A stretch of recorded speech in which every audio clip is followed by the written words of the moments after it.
Hello, welcome to my YouTube channel. आज हम पढ़ेंगे एपिडेमियोलॉजी। एपिडेमियोलॉजी 3 वर्ड से मिलकर बना होता है, एपी, डेमियो और लॉजी। एपी का मतलब अबाव, अपॉन, डेमिस का मतलब पॉपुलेशन और लॉजी का मतलब स्टडी। इसके अंदर क्या होता है कि हम इंसानों में पाई गई बीमारी के बारे में अध्ययन करते हैं। अध्ययन करने की जो प्रक्रिया होती है उसको एपिडेमियोलॉजी कहते हैं। इसकी डेफिनेशन इस तरह की है जैसे कि it is A scientific branch that deal the study of disease in human population. Human population में होने वाली किसी भी बीमारी की जांच करना, उसे एपिडेमियोलॉजी कहते हैं, है ना। फादर ऑफ एपिडेमियोलॉजी कौन है? John Snow. Modern father of epidemiology है जॉन स्नो, है ना। और ट्रू फादर ऑफ एपिडेमियोलॉजी है हिपोक्रेट्स। और फादर ऑफ इंग्लिश मेडिसिन कौन है? हिपोक्रेट्स। फिर अगला आता है father of Indian medicine, Charaka is a father of Indian medicine. And father of Indian surgery Sushruta. और father of public health cholera. तो टूल्स ऑफ एपिडेमियोलॉजी, एपिडेमियोलॉजी को मापने के लिए कुछ टूल्स दिए गए हैं, जिनमें से पहला आता है अपने rate. Numerator is part of denominator and multiple with 1000। Numerator का मतलब यहाँ पे बड़ी संख्या और डिनोमिनेटर का मतलब है उसी के पार्ट में छोटी संख्या। इनको मिलाकर इंटू 1000 से मल्टीप्लाई करते तब हमारे रेट आती है। तो इसमें एग्जांपल के तौर पे इंसिडेंट हो गया, IMR हो गया, NMR हो गया, न्यूनेटल मोर्टेलिटी रेट हो गया, CBR में क्रोड बर्थ रेट हो गया और CDR में क्रोड डेथ रेट हो गया। एग्जांपल के लिए जैसे एक गांव है, पॉपुलेशन है जिसमें 5000 पॉपुलेशन है, and out of that 200 new member of HIV।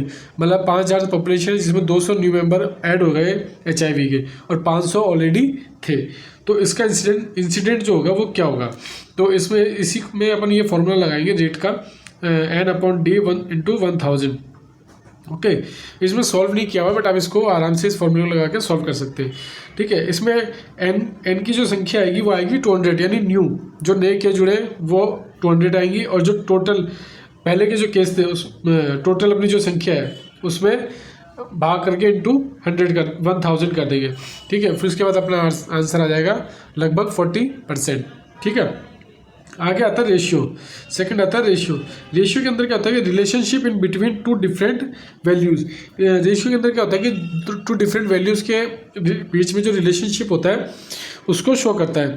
जैसे कि एग्जांपल के लिए नर्स पेशेंट रेशियो, नर्स और पेशेंट का जो रेशियो है वो कितना है। सेक्स रेशियो में मेल अंडर टू फीमेल कितनी है वो सेक्स रेशियो में आता है। ठीक है, फिर अगला आता है MMR, मैटरनल मोर्टेलिटी रेशियो। ठीक है, अगला पढ़ते हैं अपन प्रपोर्शन में आता है numerator is a part of denominator and multiple with 100। इसके अंदर वही सेम डेफिनेशन है, बट इसमें जो मल्टीपल संख्या होती है वो हो जाती है 100, है ना। इसमें हम 100 से इंटू मल्टीप्लाई करते हैं। इसमें फॉर्मूला वही लगता है, बस 1000 की जगह 100 आ जाता है।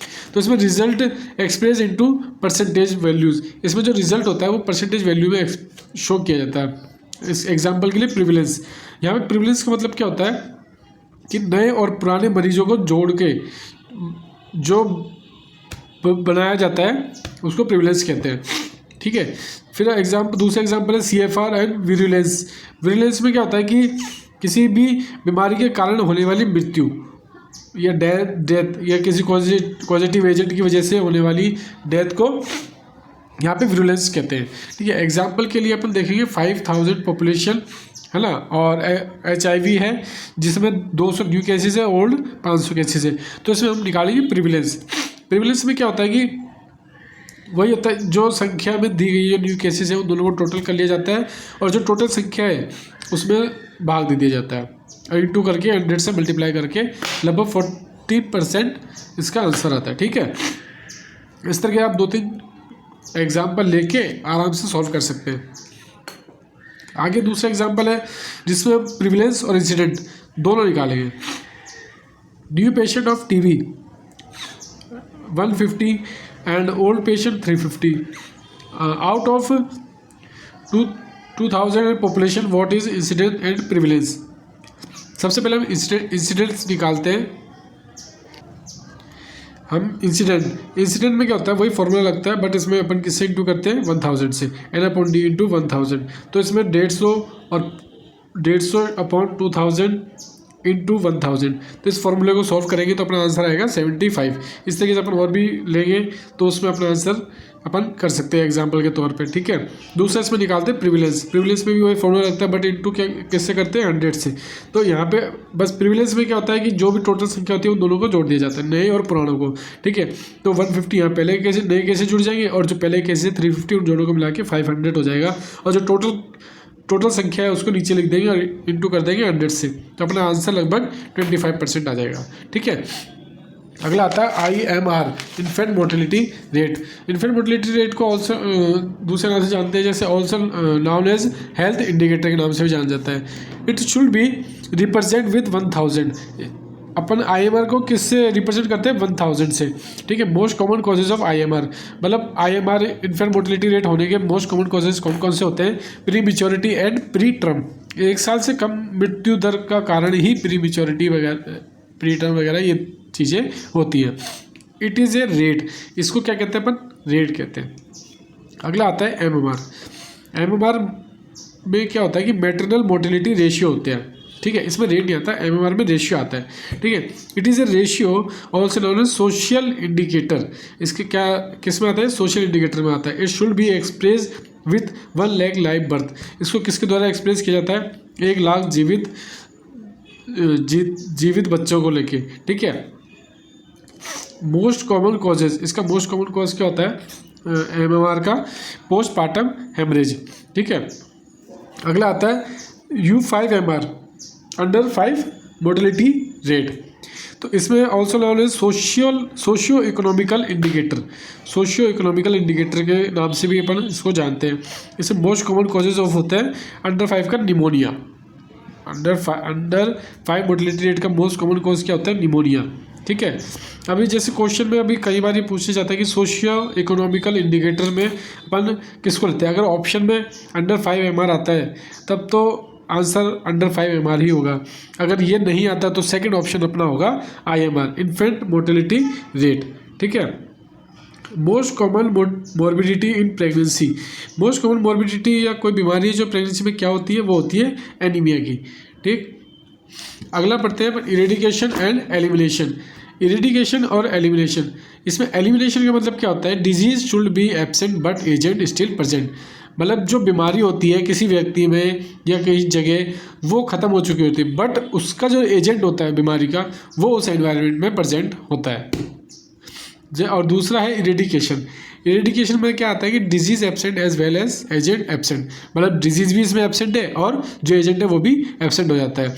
Also known as the tear out by root, मतलब वो पूरे तरीके से ख़त्म हो जाता है, समझे। और जैसे एग्जांपल के लिए स्मॉल पॉक्स से लगभग पूरे ऑल ओवर वर्ल्ड में ख़त्म हो चुका है। लास्ट इसका केस देखा गया था 8 मई 1980, ठीक।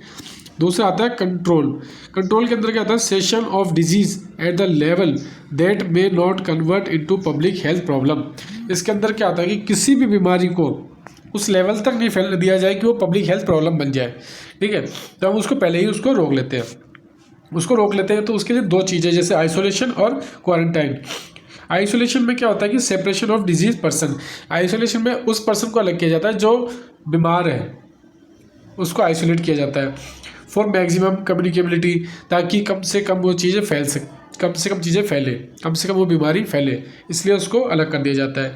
ये किस में आता है, सेकेंडरी लेवल प्रिवेंशन में आता है। बीमार व्यक्ति को एक समूह से अलग करना, वो आता है सेकेंडरी लेवल प्रिवेंशन में। और दूसरा पड़ता है क्वारंटाइन अलग करना। क्वारंटाइन में क्या होता है कि separation of healthy person but expose, मतलब इसमें क्या होता है कि जो हेल्दी पर्सन होते हैं, जो किसी के कांटेक्ट में तो थे बट उन्हें बीमारी अभी नहीं है, बट हो सकती है, इसलिए उनको अलग से सेपरेट कर दिया जाता है, लगभग जैसे 14 दिन के लिए, जैसे कि कोरोना में किया गया था एग्जाम्पल के तौर पे। और मैक्सिमम इंक्यूबेशन पीरियड में रखा जाता है। इस प्रिवेंशन को प्राइमरी लेवल ऑफ प्रिवेंशन कहते हैं। First quarantine apply against plague. सबसे फर्स्ट क्वारंटाइन कब अप्लाई किया गया था, प्लेग में अप्लाई किया गया था, ठीक है। तो आज अपने क्लास यही ख़त्म होती है। तो इसी तरह में अपना सपोर्ट, अपना प्यार बनाए रखें और सपोर्ट कीजिए, चैनल को लाइक एंड सब्सक्राइब कीजिए। अच्छे नोट्स लगे तो प्लीज़ सपोर्ट कीजिए। Thank you.